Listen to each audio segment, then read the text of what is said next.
timeout with 6 at 5. Curry for the lead.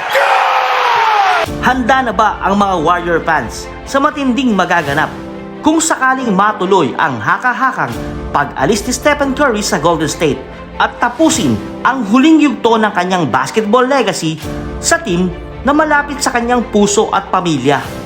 Napakatinding usapin ito, mga Kapinoy Top Score, dahil how can you imagine a Golden State Warriors playing without their number one best player sa team, at ang mabigat pa ay posible nilang makaharap si Steph Curry sa mga future games nito at maaaring ipatikim sa Bay Area kung paano paulanan ng 3-point shots at sabihan ng night-night. Subalit kung tuluyan na kang umalis sa Chase Center, ang deadliest shooter ng NBA, ay mayroong isang koponan ang magiging promising team sa hinaharap. Bakit at paano? Yan ang pag-uusapan natin ngayon. Here comes Poole. Cross-court Curry. Curry for 3. Puts it in!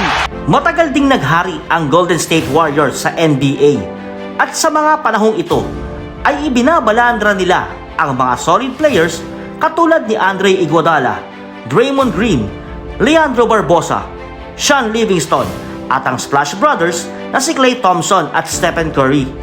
Sa mga season na sila ang pader na kay hirap tibagin ng mga NBA teams, ay 4 na kampyonato ang inialay nila sa Golden State nang sungkitin ang mga NBA title noong 2015, 2017, 2018 at 2022. Subalit magmula nang tamaan si Klay Thompson ng torn left ACL noong June 2019 na kanyang nakuha sa Game 6 ng NBA Finals laban sa Toronto Raptors, ay dito na unti-unting bumaba ang kalidad ng laro nito na nasundan pa ng torn right Achilles tendon noong November 2020 na kinalaunan ay naging dahilan upang mamiss ng shooting guard ang 2020 to 2021 season. Naging malaking kawalan ito sa powerhouse team ng Golden State kahit pa natulungan niya ang Warriors sa kanyang pagbabalik noong 2022 upang muling kumuha ng NBA title. Kaya't makalipas ang 2 season, dahil sa pagbagsak ng kanyang laro, ay tuluyan siyang binitawan ng Golden State via historic 6-team sign and trade deal at mapunta siya sa Dallas Mavericks. Nahiwalay ang kalahati ng Splash Brothers, kaya't bumigat ang pasanin ng 2-time MVP, at sa sumunod na taon ay tuluyan pang nagretiro si Andre Iguodala na malaking tulong sa depensa, at tumatanda na rin naman ang kanilang defense minister na si Draymond Green. Bago tuluyang pulutin sa pansitan ang dating powerhouse team na GSW, ay kumilos agad ang kanilang front office at hinatak mula sa Miami Heat ang superstar na si Jimmy Butler. Maganda naman ang binibigay nitong numero para sa Golden State na nag-a-average para sa Warriors ng 20 points, 5.6 rebounds at 4.9 assists per game sa 51.9% shooting sa field. Subalit hindi ito sapat para maging title contender ulit ang Golden State, dahil sa kasalukuyan habang ginagawa ko ang bidyong ito ay nasa ika-10 spot ang Warriors na mayroon lamang 36 wins at 40 talo sa malalim na Western Conference Division.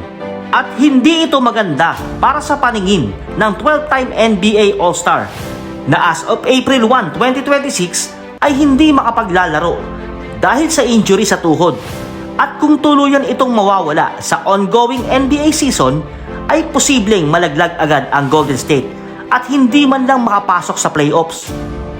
Ilang NBA analyst tulad ni Kevin O'Connor at Bill Simmons ang naniniwalang kailangan nang ikonsidera ni Stephen Curry ang usaping trade upang mabuhay muli ang kanyang pag-asa na makatikim ng titulo bago iwan ang basketball, at para makapag-rebuild na din ang Warriors kung hindi lang din naman nila maitatambal si Steph Curry sa Milwaukee Bucks superstar at kapwa MVP ng liga na si Giannis Antetokounmpo.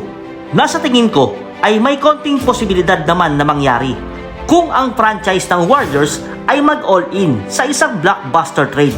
But on the other side, kung hindi agad ito maisasakatuparan, ay hindi malayong pumasok sa isip ni Curry ang mag-request ng trade.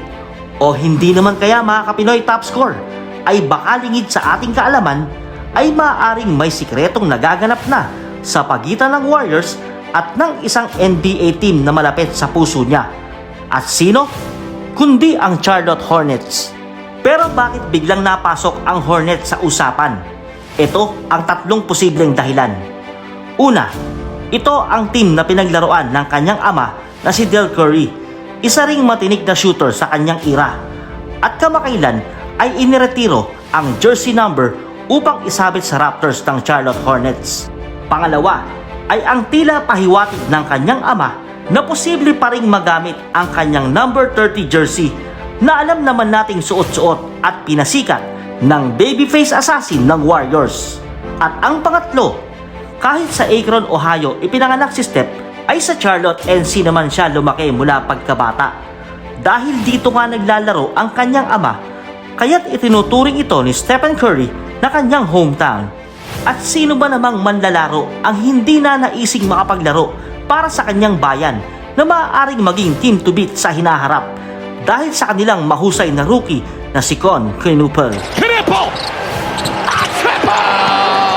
Marami nga ang nagsasabi na hindi malayong mabura ng Charlotte Hornets rookie at promising superstar ang mga records ni Stephen Curry pagdating sa 3-point shooting.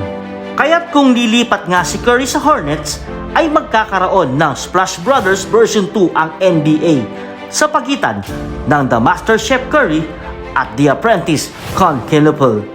Kaya't kung hindi naaangat ang Golden State sa team standings at maaga itong malaglag sa contention, ay hindi malayong umuwi na si Stephen Curry sa kanyang lugar na kinalakihan at doon tapusin ang huling yugto ng kanyang basketball legacy. Maraming salamat sa inyong panonood at lagi niyong tandaan, basta't kwentuhan at usapang basketball, tara dito sa Pinoy Top Score.